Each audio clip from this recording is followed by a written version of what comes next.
Hey there, crafty friends! Welcome back to my channel. This is Michelle from LaFonda Crafts. We'll be working with this adorable moss bunny from Dollar Tree, and that candlestick is from Hobby Lobby. I'm just pointing at the spray foam that's dried on that candlestick, and I'm using a serrated knife just to cut down the foam and make it an even surface to work on. I will link a short video in the description of the video where I show how to use the spray foam and use it on a variety of surfaces for your floral projects. So I'm using some moss, Spanish moss, to cover up that foam, and I'm not looking for like full coverage, but I'm looking to cover the majority of it so you don't see the foam. And most of it will be covered up with the florals, but you don't want to peek through there and see any foam peeking out. So I'm using some U-pins from Hobby Lobby, and I just added some hot glue to the ends of the U-pin, and I'm using those to just hold the moss down. So I went around and I added maybe like 3 or 4 U-pins, and now I'm adding our first greenery. These are some tea leaves from Michael's, and I'm just going to go around and add these. I'm spacing these out maybe an inch or two apart from one another. So I'm just going around the whole thing and adding those tea leaves. And we're going to add a variety of greens to this. So there you can see some of the foam is poking out of my floral moss. I'm sorry, of the Spanish moss, but that's okay. So the next greenery here is some variegated eucalyptus, and I love this sort of greenery that's like green with white tips. I think it's really pretty, and it adds the white, which really brightens up your projects. So I'm going in with the eucalyptus, and I'm putting it in between each branch of the tea leaves. So I'll show you here in a moment what I'm doing. And I'm using a glue gun to add hot glue to the stems, and I'm poking those into the foam, the spray foam. And I love using spray foam. So there I'm just pointing out that I'm putting those in between the tea leaves just to kind of get an even distribution of the greenery. So I'm just speeding this up. Now going back to that spray foam, I really like it because it's so much easier to use than traditional floral foam.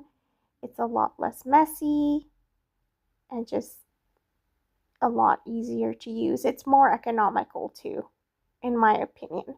So I'm sorry that the little bunny is out of frame here.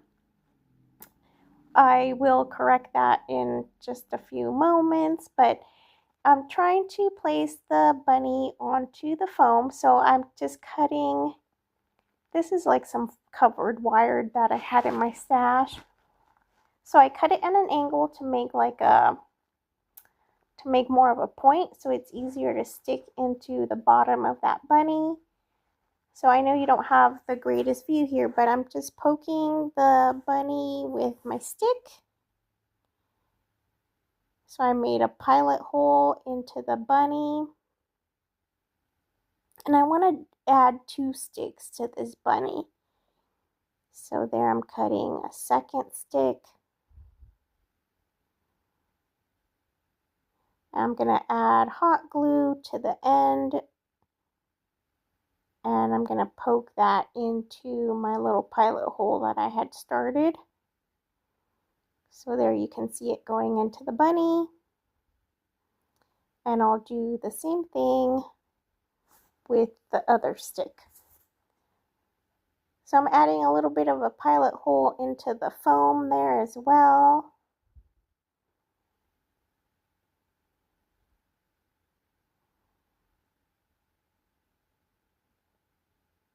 So I poke a second hole into the bunny. I just push it in as far as I need to push it. So there's two little stems coming out of the bunny, and I'll make some little pilot holes there again. And I'll put hot glue on my stems and poke them in to the foam. And I did go back and I added a little bit of hot glue to the bottom of that bunny just to add more security to him there. So I'm starting my bow here. I'm just going to do kind of a quick hand bow. I'm starting with the tail and just pinching where I want the center of my bow. So you saw me just hold it up to the project, see if the tail was a good size. I'm doing the same thing to the first loop. So I'm just gathering it in the center, just pinching it, and then I give it a twist to make sure that the ribbon ends up on the correct side for my next loop.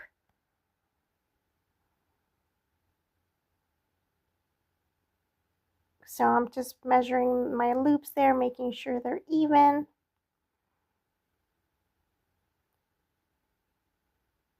Now for the third loop, I'm going to twist the ribbon again.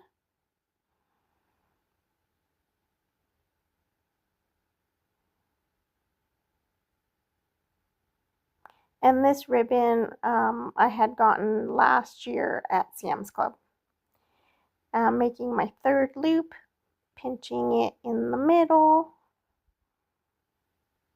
twisting. So a bow, it's all about the pinch and the twist.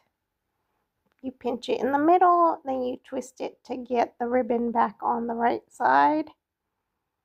And that's my last loop, so I just have to pinch everything together, measuring the loops, making sure they're all even, and then I'll just cut that last tail.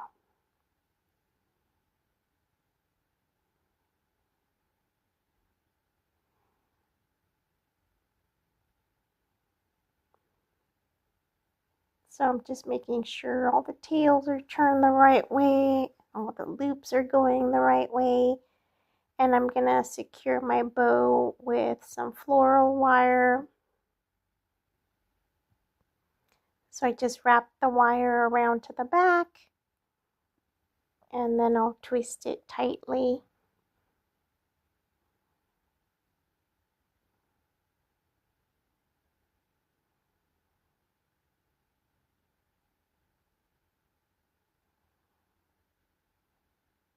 So most of the time when I make bows, I'll use a bow maker. But for smaller bows like this one, I might just do it by hand. Just depends on how big it is and how complicated that bow might be. If I'm using like multiple ribbons, then I'll use the bow maker. So I'm just taking some needle nose pliers and tightening up my wire. And I'm also going to use the wire as a pick. So I want to twist the two wires, or the two ends of the wire together to make my pick. So that's what you see here.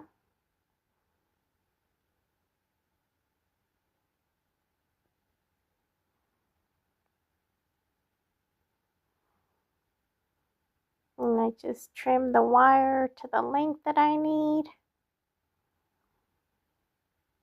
So there I'm just pointing at the ends of the wire.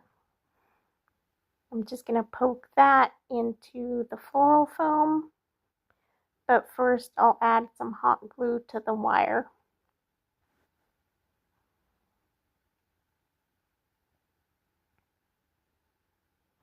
And I use Gorilla Glue for all my projects. That's the glue that I like to use.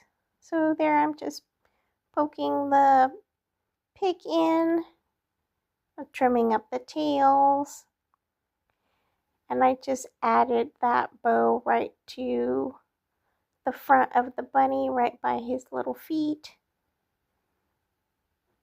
So I know you can't see him fully right now, but he's like kind of standing with his head turned to the side. So, oh, here I'm just adding a little pick of greenery right to the middle of my bow. I like to add things to the middle of my bow just to kind of hide that floral wire that I used to secure it. And plus it just gives the bow a really pretty look. So I'm using these 3 cabbage roses as the main flowers for this candlestick arrangement. So I'm going to stick the first one right there, right next to the bow. And that's the front of the arrangement because that's the way that the little bunny is facing. It will be a 360-degree piece, so all the way around it will look nice, but that's kind of where I had designated to be the front, kind of like where the bunny is looking towards. So I added the cabbage rose there to the very front. And I'm just trying to get all my glue strings out of the way there. And I'm gonna go in kind of to the side of the bunny for the second rose.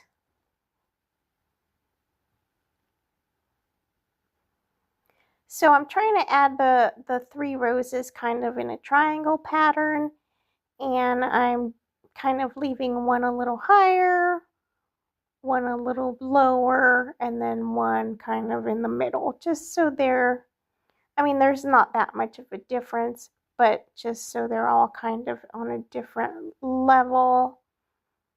Just, I think that gives your piece a little bit of interest and it makes it more dynamic. So this one's going to go on the other side, kind of behind the bunny.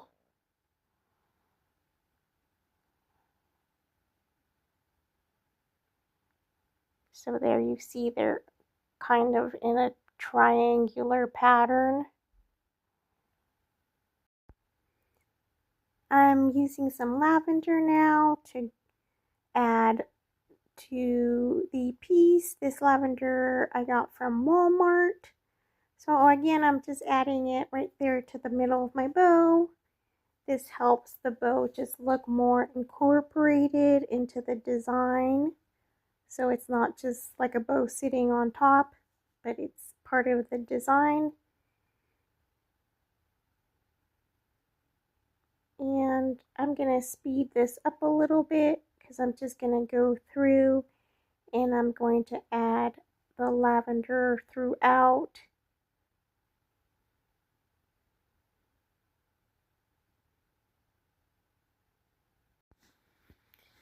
Now these little flowers, they're sort of mini carnations. They came in a bush that had these flowers in like burgundy and pink and a soft yellow, and it also had different colored heather, and it was just a very airy bush. to include in this piece. I wanted the bunny to look like she was sitting in like a little garden, so these were perfect, and they were just the perfect color scheme. I actually made a wreath that I used the same florals, the same ribbons, and it's just a nice coordinating piece to that wreath. So here I'm just going around with the different components of that bush.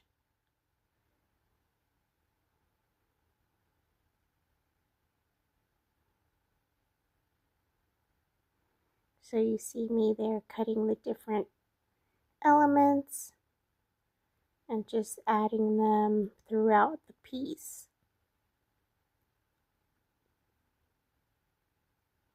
And there I'm using some pliers just to kind of get into the spaces where I'm having a hard time getting into.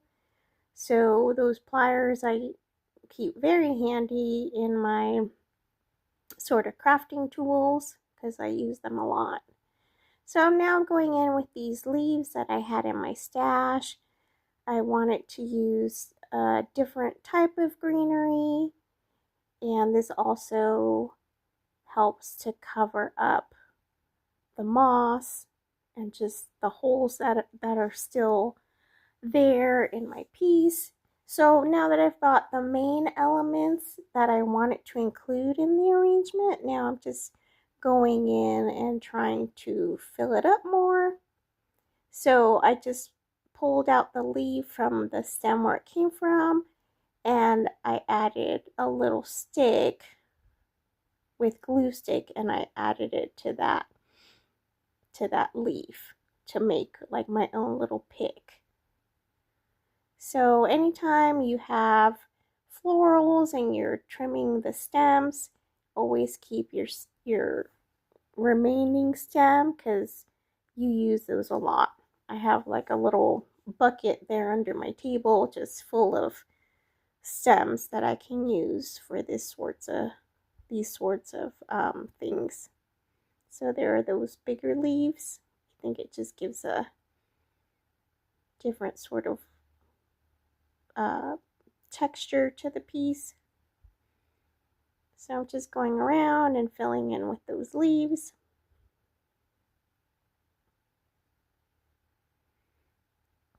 So again, I'm just using a little spare stem and poking it into that leaf.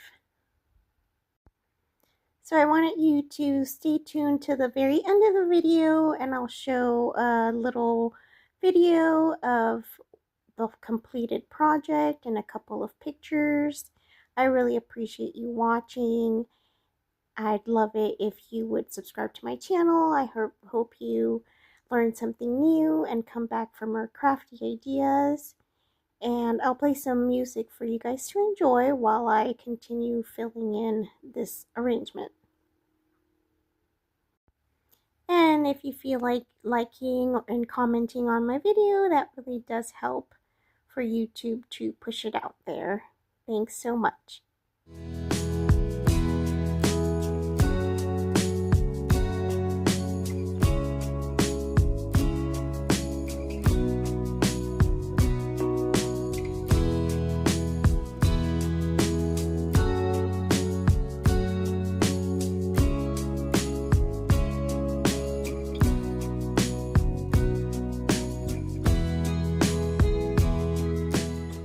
So here's the nearly finished piece. I did go back the next day just to fill in a little bit more greenery and lavender, but let me know what you think, and let me know if you would try one of these for yourself. They really are fun to make.